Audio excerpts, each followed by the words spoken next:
Gov, sa tatlong termino nyo bilang Vice Governor at ngayon kay Governor, ito yung naging senaryo palagi, baha, relief, recovery, repeat. Taon-taon po yan. Ano po yung mga structural solution na hindi pansamantalang ayuda para matapos na po itong problema ng Bulacan sa pagbaha?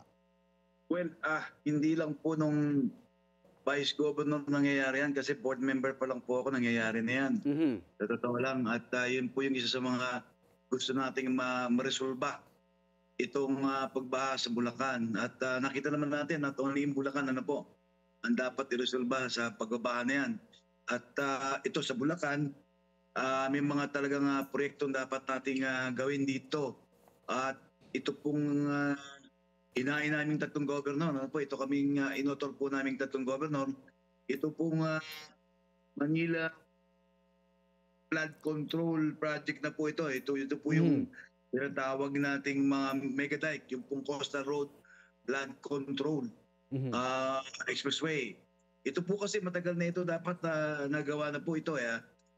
Sa totoo lamang ay hinain namin ito noong pa, 2022, 2023. Hindi po ako nagkakamali. Ano sa tingin niyo dahilan, Gov? Bakit hindi ito na isa katuparan kung 2022 pa ito nasimulang maplano? Actually, ito po yung tinatawag na megadec at sa totoo lang. Ito po hinain na namin sa national government. Okay. Ito po. At itong last bago mag-election, itong last May, ay nagkaroon po kami ng RDC sa San Jose del Monte at nandoon ang presensya ng ating Pangulo at ng iba nating mga kasamang gobernador sa Region 3 at dito namin inihain yung pong megadike na ito pong Coastal Road Flood Control Project na ito, yung Expressway Project na ito.